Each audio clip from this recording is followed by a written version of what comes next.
A lot of you are building your businesses strictly from hustle. You're making money, you're doing all the things, but you don't feel a sense of fulfillment, or you feel like you've peaked and you don't know where to go next. And that's okay.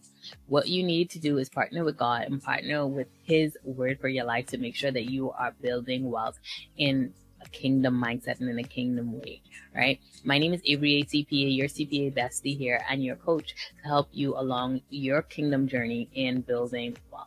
Right? This episode is going to shift your mindset and give you a little bit of peace and clarity to make sure that when you build, you're partnering with God, the chief executive of your company, right? So I've been there. I've been building from proving and not from purpose, grinding, but still not feeling grounded in what God has called me to do or feeling fulfilled in my life, right? So when I shifted my mind and I shifted my mindset, my business changed and my income changed because I started building from a place of wholeness and not from wounds.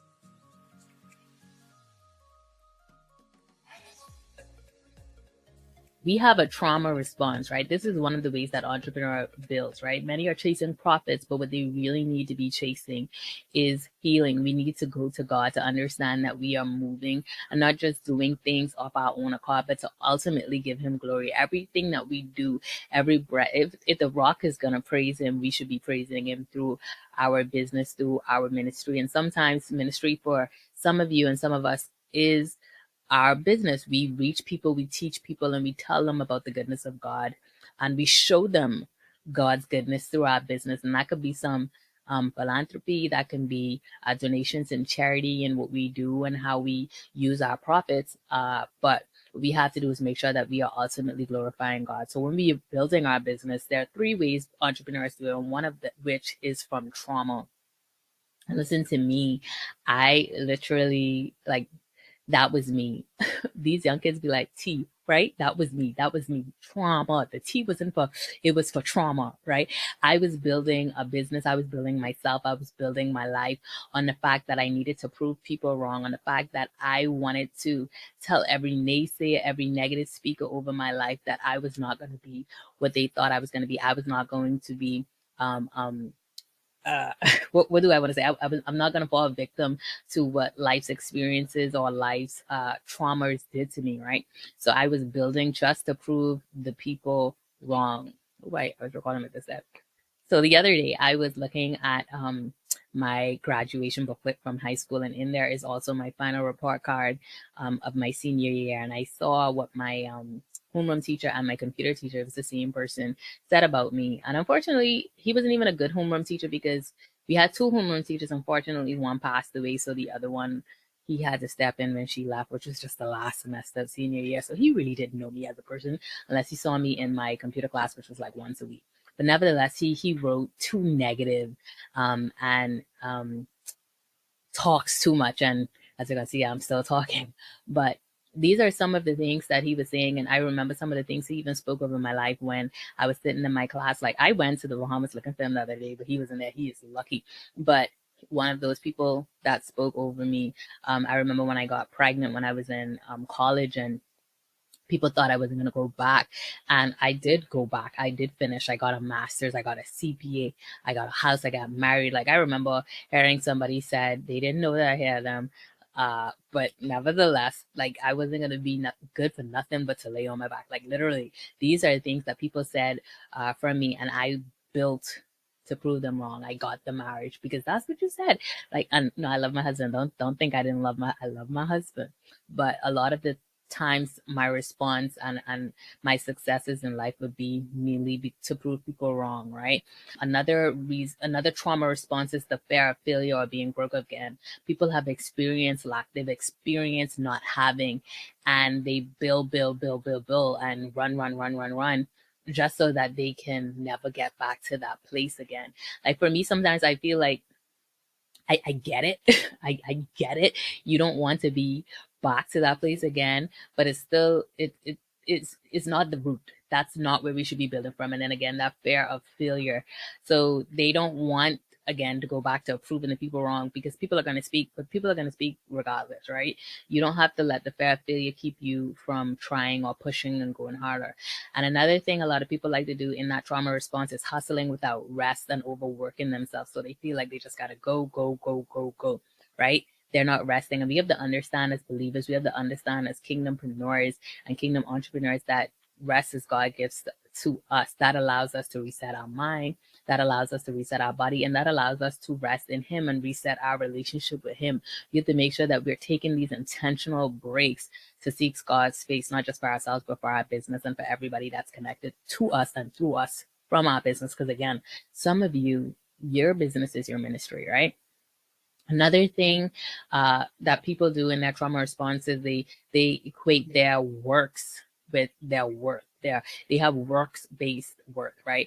If they are not producing, or if they're not doing something, if they're not successful, then they feel like they're not worthy. And again, that sometimes comes from what people spoke over us. That sometimes came from what we saw, like a Bahamian thing to do is to tell people they would be nothing, like that, no good, whatever, right?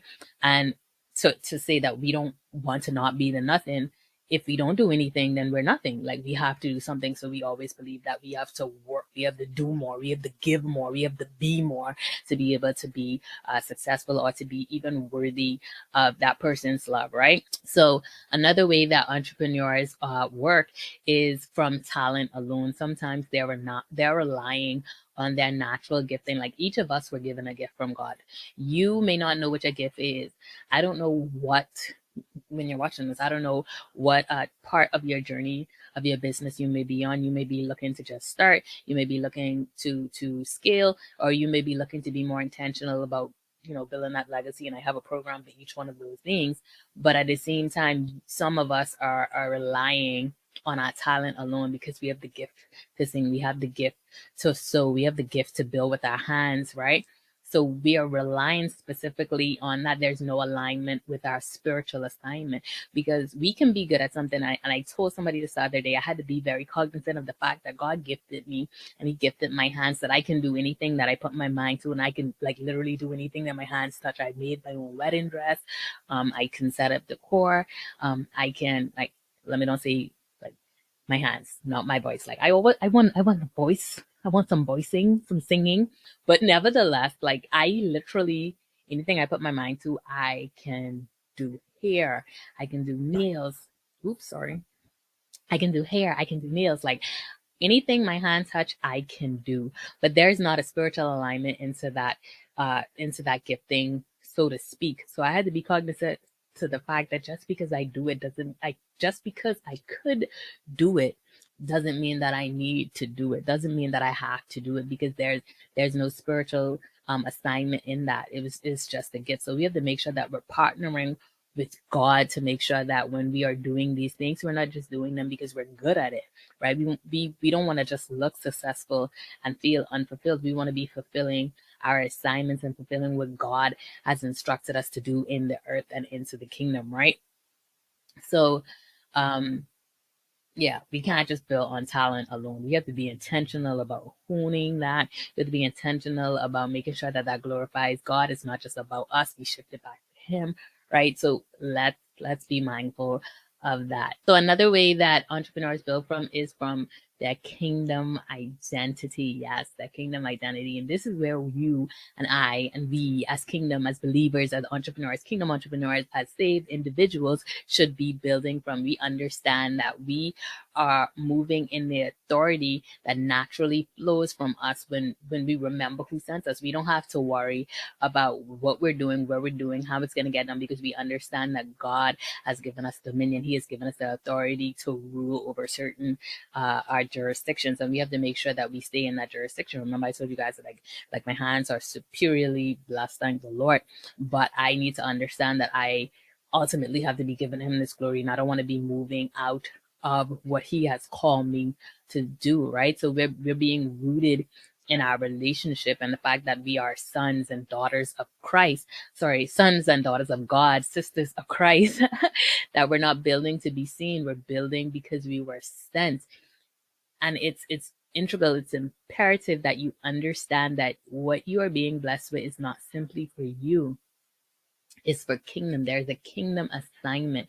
And I know a lot of people have this desire, or I want to say they are unsure because they can't decipher if it's their desire or God desire. So sometimes they don't move, and sometimes they are a little reluctant. But understand who sent you. If you are resolute in your stance that you heard from God in this business, I literally had to make a comment to somebody on Facebook the other day and let them know, like, hey, this is what you're supposed to be doing. If you think that God spoke to you, don't mind what the people are saying. You are building from your kingdom identity. We need more kingdom entrepreneurs, kingdom leaders, kingdom wealth builders, and wealth holders to be able to further the kingdom, right?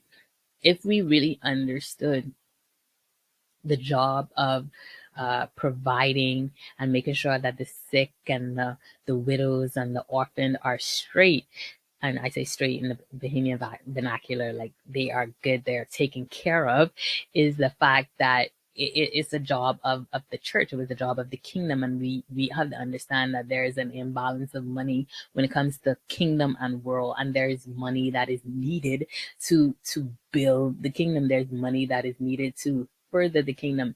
Now, I understand that sometimes, not sometimes, like favor does play a big part in some of our lives and how we get some of these things. But be it known that that did not just come out of thin air. If somebody blessed you with a house, they purchased that with some money, even if it came down from somewhere else. Somebody in that line of who has that house paid for that, right? Or they built that, and with that, they had to pay for the resources. And if they didn't pay for the resources, it still came in the fact that money is needed for resources. So we have to understand that our kingdom assignment is more than just making money and hoarding it for ourselves or hoarding it for our legacy, but we have to help build the kingdom. We have to make sure that we are moving in our authority and not in anxiety. We have to make sure that we are being intentional about giving God glory and furthering his kingdom, right? Further to that, when we move in our authority, it's going to create a place for us of rest and obedience. So that's going to shift our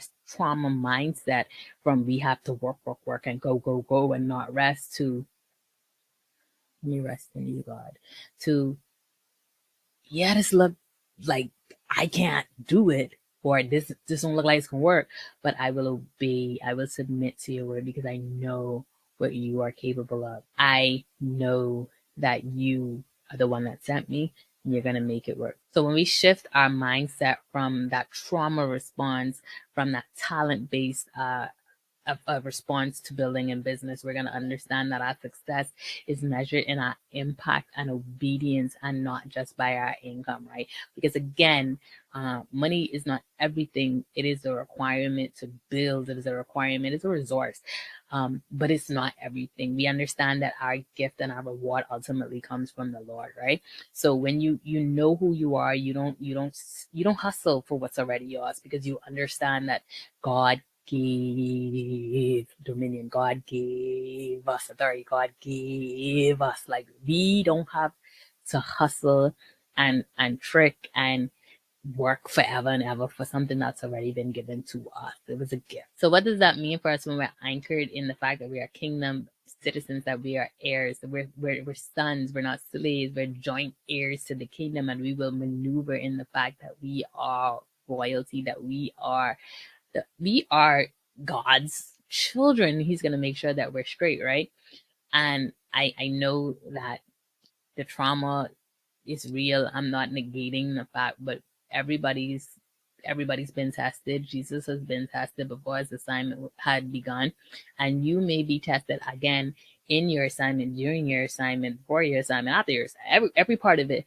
But you have to stand true and know that who you are, right? Abide and bear your fruit. You don't have to force it. Just abide in God and bear the fruit. You have to make sure that you are multiplying not just your income, but you're multiplying kingdom citizens. You're multiplying people. You're bringing people in, right? So what you need to do is live in the fact that you are a kingdom CEO, you are chosen and called by God to steward the finances of this world, to make sure that the kingdom creates impact and to make sure that the kingdom is furthered, right? So your decisions have to flow from a place of assurance. So that's the flow from a place of authority, knowing that God is with you, right? So here's what you need to do to shift your mindset, to shift where you are, to know that, hey, I am a child of God. I am called to do what I'm called to do. Audit your why.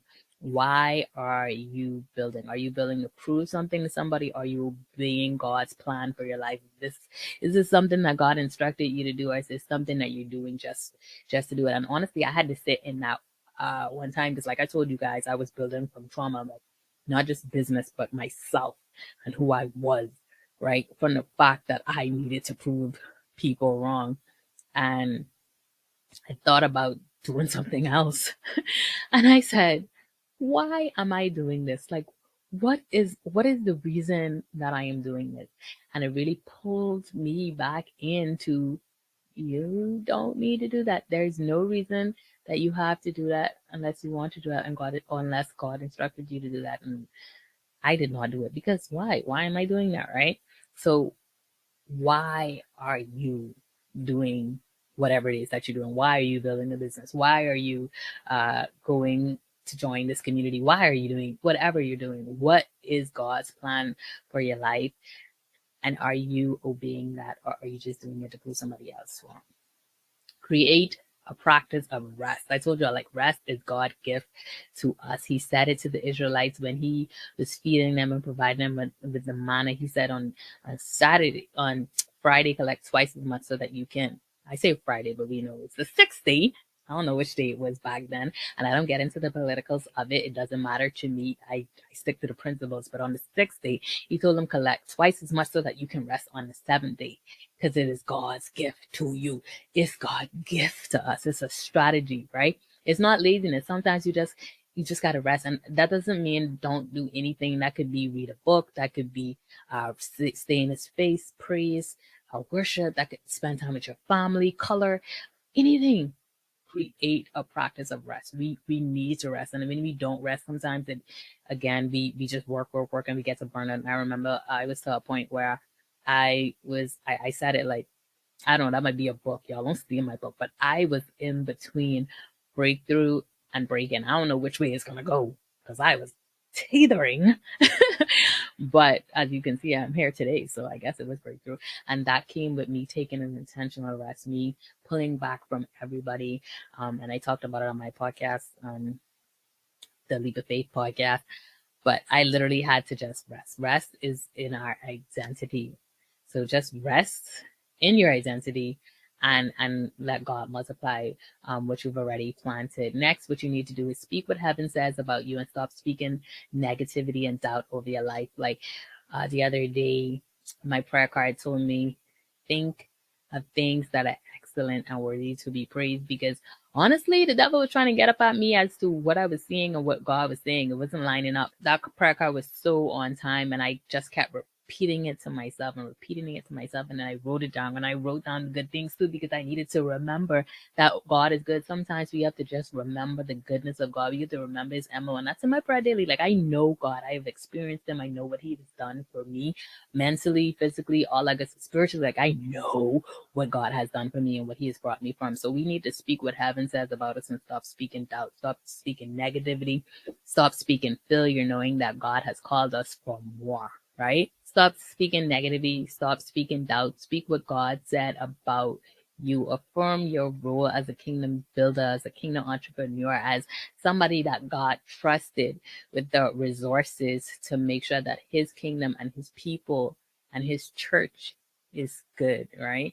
So what should you do next? I know we talked about a lot. Like, this is just one part of the kingdom framework, and we go a lot deeper when you work with me personally, one-on-one, for those 12 weeks, 8 weeks, or 6 months. But if you need something to help you on your way, download my free Kingdom CEO reset checklist to make sure that you have the right posture in business. Because listen to me, business is not just what we see in the economy. It's not what people do. It's not a practicality.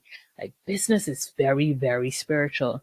And the Bible has the blueprint for what it is that we need to do to make sure that we are excelling and growing in God, right?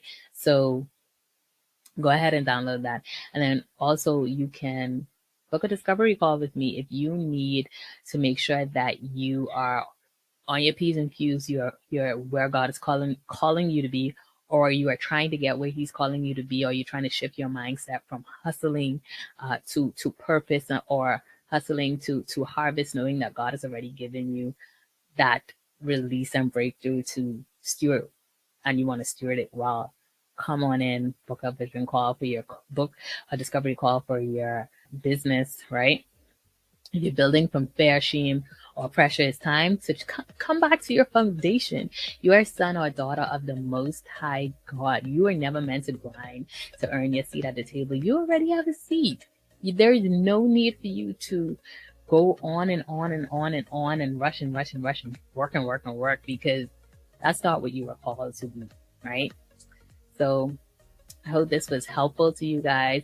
I hope to see you guys in the next one. And I hope that you guys have a great rest of your day or night or whenever you speak to us. Remember, God loves you and so do I. Bye.